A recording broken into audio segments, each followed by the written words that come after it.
संबंध नहीं है, आपके आत्मा का संबंध सिर्फ परमात्मा से है। जो शरीर के रिश्ते हैं इसको त्याग दीजिए, आपकी पीड़ा खत्म हो जाए। आत्मदेव जी बोले वन में जाने की जरूरत नहीं है, घर को ही वन बनाया जा सकता है, सिर्फ मन से एक बार मान लिया जाए ये मेरे नहीं पत्र। जब इस प्रकार ज्ञान दिया, आत्मदेव जी वास्तविकता में वन चले गए, गोकर्ण जी तीर्थ यात्रा पर चले गए। दुर्गाकारी ने अपने माता को बहुत प्रताड़ित करना शुरू किया, माता ने आत्महत्या कर लिया। दुर्गाकारी अनेक प्रकार की वेश्याओं को लाना शुरू कर दिया। एक बार एक राजा के यहाँ बहुत बड़ी चोरी करता है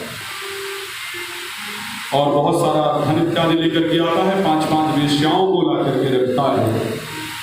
वेश्याओं को लगा चोरी तो इसने बहुत बड़ी की है, ठीक है सामान अच्छा मिला है, लेकिन राजा के दूत इसको पकड़ेंगे और फिर इसके द्वारा हम पकड़े जाएंगे, और हम पकड़े जाएंगे तो हमको किसको तो सजा मिलेगी, हमको मिलेगी।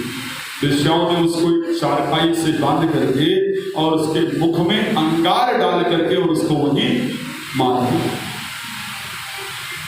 उसके बाद एक बार आत्मदेव जी तीर्थ यात्रा से वापस आते हैं तो उनको लगा गांव में किसी को जगाऊं अच्छा नहीं है, पंडित जी का घर है, रात को जाकर के मेरा घर है वहां आराम कर लेता हूं।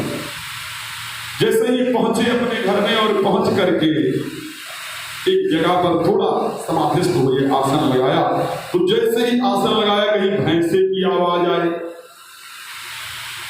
कहीं भेड़ा की आवाज आए, कहीं शेर की आवाज आए, कहीं कोई आवाज आए।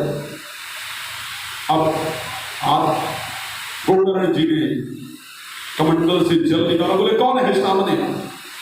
जैसे जल छिड़का तो दुर्गाकारी आता है और कहता है कि मैं आपका भाई हूं। दुर्गाकारी, हे भैया आपके होते हुए आपका भाई इस प्रेतत्व में पड़ा है, प्रेत योनि में पड़ा हुआ है, मेरी मुक्ति नहीं हो पा रही।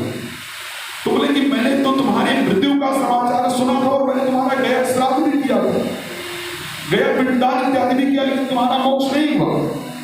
बोला भैया यदि 100 बार भी आप मेरा गया श्राद्ध करेंगे तो मेरी मुक्ति नहीं हो सकती, मैं प्रेतत्व को प्राप्त होऊंगा। तो बोले फिर तुम्हारे मुक्ति का कारण, बोले तुम्हारे मुक्ति का रास्ता क्या है? तो चुप हो जाता है, प्रेत को उसकी मुक्ति का रास्ता कहां से मिले। बहुत परेशान हुए, बहुत लोगों से चर्चा किया कि आखिर क्या रास्ता है, किसी ने कुछ बताया, किसी ने कुछ बताया। सूर्य देव से प्रार्थना किया, प्रभु हमारे पास कोई कुछ पता ही नहीं, कोई कुछ कह रहा है। सूर्य देव ने कहा कि यदि आप चाहते हो दुर्गाकारी की मुक्ति तो भागवत करो, भागवत सप्ताह का आयोजन करो, इससे दुर्गाकारी की मुक्ति होगी। कैसा भी पितृ, कैसा भी प्रेता योनि में पड़ा हुआ व्यक्ति यदि भागवत श्रवण करे तो उसको मुक्ति की प्राप्ति होगी। ऐसा नहीं, हाँ एक नियम जरूर है, अगर घर में कारणवश कभी बुरे स्वप्न बहुत ज्यादा आते हो और ऐसा आता हो कि कोई दिख रहा है, कोई है, तो एक तांबे के लोटे में रात्रि को जल भर करके रख दिया जाए अपने बिस्तर के पास और सुबह उसको उठा करके केले के वृक्ष के अंदर चढ़ा दिया जाए, तो कितने भी नकारात्मक स्वप्न होते हैं वो दूर हो जाए। उससे किसी की मुक्ति नहीं हो सकती, ध्यान रखिएगा।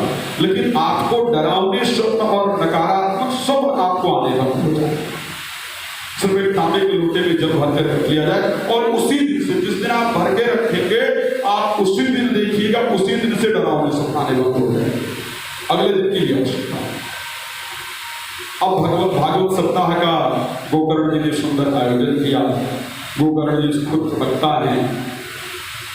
पहले दिन जब कथा का आयोजन किया गया तो जैसे अब दुर्गाकारी तो प्रेत है, वायु है, अब वो वायु कहीं बैठे तो बैठे, प्राण का नियम है, हमारे आपके शरीर में जो आत्मा है ना कितनी है, जिस प्रकार इसका वर्णन है विष्णु पुराण में ही शायद इस चीज का वर्णन है, कई सारे पुराणों में वर्णन मिलता है कि आपके जो बाल है, जो सर का, इसका 10,000वां जो हिस्सा किया जाए, 10,000 टुकड़े किया जाए तो उसके जो 10,000वें टुकड़े का हिस्सा है उतने हमारे प्राण जो हमारे शरीर के अंदर है उतना बड़ा वो प्राण, इसीलिए